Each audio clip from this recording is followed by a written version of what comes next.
Turn 48, and this is what we're contending with. The great and mighty Tyrell and Lannister fleet. You can tell which one's in charge, right?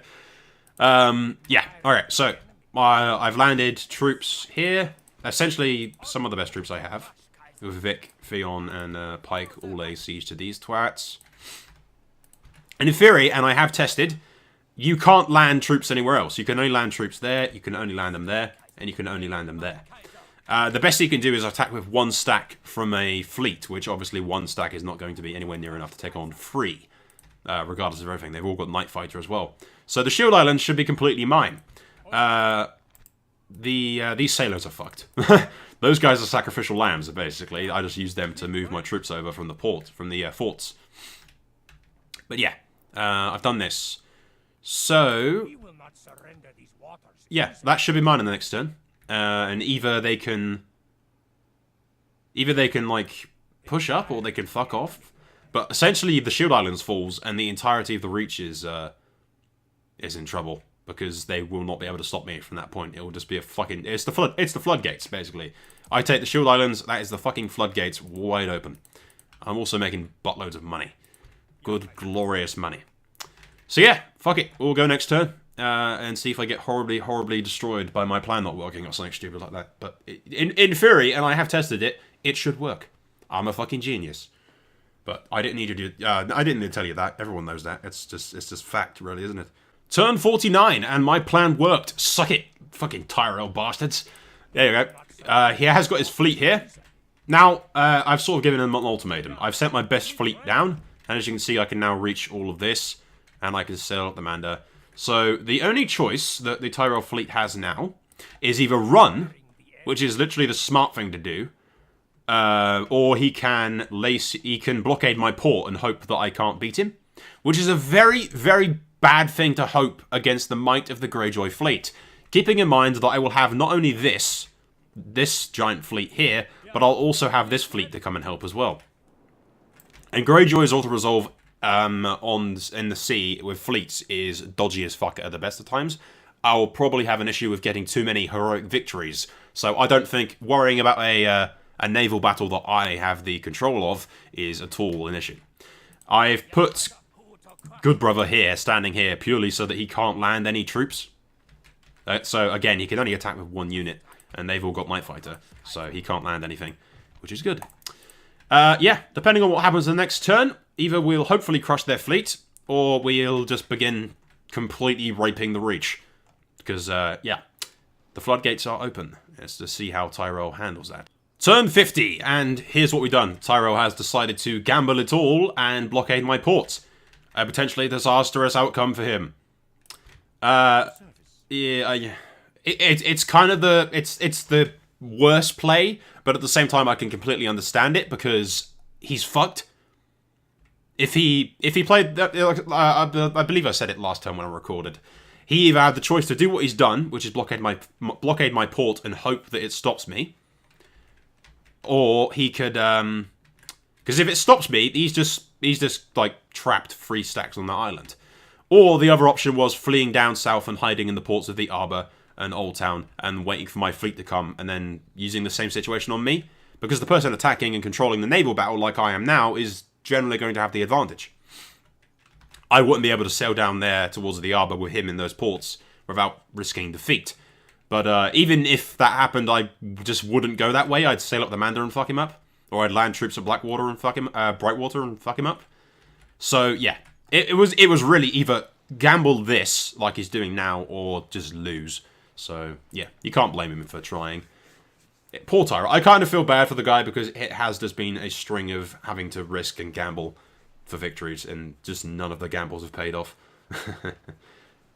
But anyway, let's do some testing, shall we? Alright, now, behold the almighty power of Greyjoy Auto-Resolve. Actually, I'm so confident of Greyjoy Auto-Resolve that I'm fairly sure I could just do this. Heroic victory. 37 ships sunk.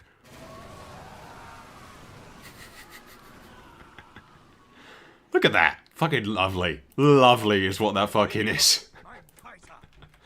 Oh, it's gorgeous. It's fucking glorious. It's just so good. Ah, yes. Alright, some further testing, just to show you the complete and utter futility of going up against the Iron Fleet. Let's say send in Fuck it, let's send in 5 longboats.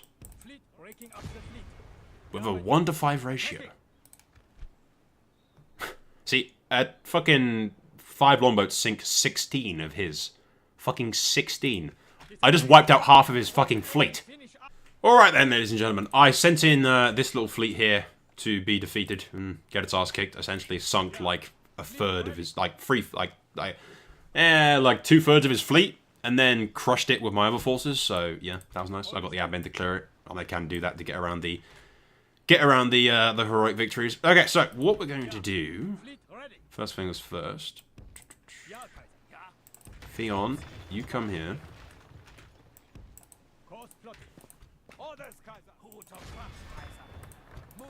I'm going to come out, wipe out those guys.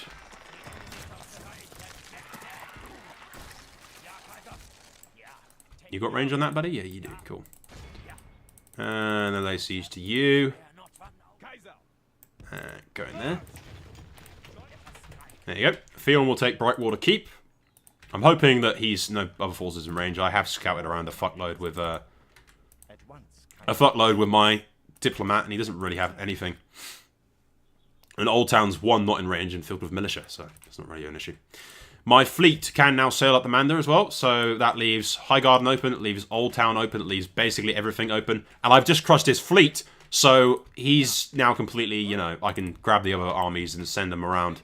I'll send at least 1 stack around to take the Arbor, 1 stack around to burn all this, and start burning along the coastline. Like I said, floodgates. Essentially, the Reach is now completely 100% fucked. Now that I've won that victory. Especially with his fleet destroyed, nothing is stopping me from taking every single one of his regions. Alright guys, this is what the endgame looks like. Theon will take Brightwater. I've landed, I've moved up the bulk of my fleet over here. We'll defeat the rest of the Tyrell fleet, but essentially I'm sending Vic and I'm sending Good Brother, who are both night fighters, over to fuck up Oldtown and the Arbor, which means essentially I can send a stack to take the Arbor and a stack to take Oldtown. Not to mention Theon can join up as well. I'm leaving some troops behind over here. Essentially, we will need to leave some troops behind to ensure that he can't build anything inside of this little port to go across, because essentially that's the only port that he has right now.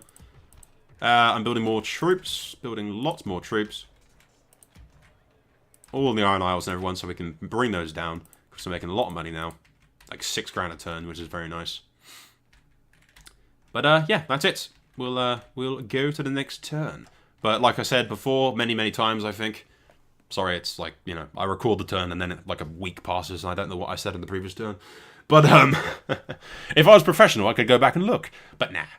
Alright, but yeah, like I said a billion times before, pretty fucking certain I have. The floodgates are open, Tyrell's days are fucking numbered, and we've essentially guaranteed a victory. That's it, GG, basically, at this point. Alright guys, the hot seat is over. Yeah, I just skipped ahead with the admin faction just to kill these, take these for my personal satisfaction. Because I've waited so goddamn long to sack Oldtown, and I never actually got to do it, because the frickin' hot seat ended. Which I can perfectly understand, it's GG, he's lost. But, 40 grand from sacking Oldtown, look at that. Beautiful. Just fucking beautiful. And then getting, like, a fucking 10k plus every turn. But, yeah, it would have just dragged out, it would have been a bit of a clusterfuck. Well, it would have been a bit of a clusterfuck fighting all the Lannister Horde factions and everything and shit. You know, but there you go. It was GG the moment his fleet was crushed at that point, frankly. I'd have taken Sunhouse, I'd have taken Oldtown, I'd have taken Uplands, I'd have sailed around and taken basically all of Dawn, which is in theory completely and utterly undefended. Highgarden and the bits around the Mander will be a bit of a struggle, but with all the Stark factions and everything else around the place, it's, you know, it would have been easy going. What we'll do is, using the admin password that I got after the game ended, we'll toggle the Fog of War and just see what Westeros looks like, shall we? So yeah, that's what the map looks like, essentially. Tyrell controls all that, and Stannis is taking the remnants of the Stormlands. Renly's are basically a dead faction, that's it. Poof, done. Stannis would then push on Tyrell's forces and everything. Mainly at Bitterbridge, I'm assuming. Here's the 1, 2, 3, 4, 5, and there is a 6th force hidden in the trees there, I believe. There's like six Tully and Stark stacks, That's the enemy, essentially. The Lannister armies, which aren't exactly great. And then the Tyrell armies. So that right there, assuming that he went to Highgarden and just sort of huddled around, would be a bit of a pain in the ass to take. Oh, Kevin's still got a full stack as well. So yeah, Highgarden, everything would be a bit of a pain in the ass to take. If he just went around in a giant horde, it'd be a pain in the ass. But we have forts. He doesn't, so it'd just be a matter of forting him off and making him attack us. A straight line fort wall across there would essentially make his entire force redundant, because I could easily defeat anything that he throwed at it. Dawn is, as I thought, completely and utterly freaking empty. That'll just be a bunch of militia units. So between me and Stannis, we'd take Dawn in an instant without any casualties, essentially. Stannis' fleet is freaking badass. Not that he really needs it now, because Tyrell has no fleet whatsoever left. Stark would just sort of essentially block off that little thing there. Block off that. You know, if anyone attacks Stark, he could easily repel him. If he attacked me, I could easily repel him. The only thing that would happen otherwise is Highgarden would be a bit of a pain in the ass to take from the giant fucking stack that doesn't need upkeep, apparently. But yeah, otherwise that's it. The player just couldn't be bothered, and the rest of us couldn't be bothered either, to be honest. It was GG the moment I sunk his fleet. So, yeah, it is what it is. Alright guys, I hope you enjoyed this series. I enjoyed playing it. I mean, it was a bit boring at times. There was a lot of me turtling and not really doing anything and just waiting for the enemy to come to me, which is sometimes the far better tactic.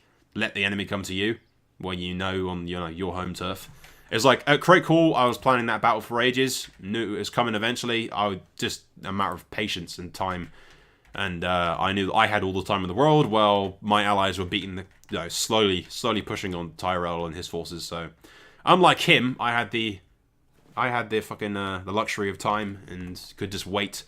Same thing with Golden Tooth as well. I knew he'd lay siege to it. I'd have to sit and patiently wait for the right opening to happen and wait for him to come to me. And victory after victory after victory. Same with Shield Islands as well. A lot of Hotseating is about predicting what your enemy is going to do and being prepared for it. And in this instance, I was.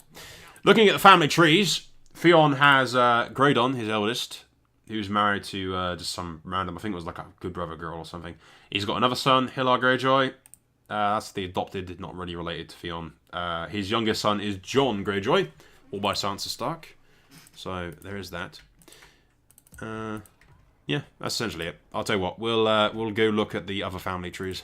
Yeah, fucking Renly died, and then it's just a smorgasbord of adopted generals, really. There's no actually legitimate heirs there. Tyrell, I killed Mace myself.